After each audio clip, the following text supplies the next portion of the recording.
Hello friends, welcome to your channel. In this video, we will cover how we could create a circular image view using card view.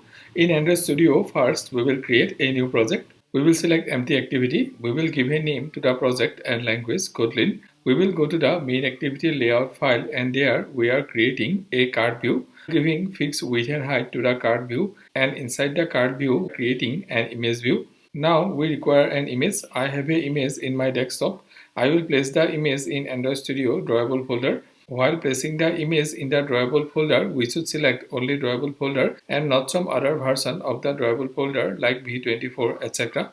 Now in the image view SRC, we are using the image.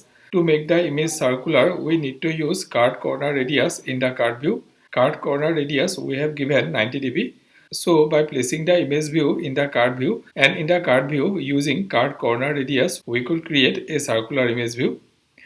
Thank you for watching this video. I keep uploading videos like this regularly. If you like this video, please subscribe to the channel and like and comment in the video.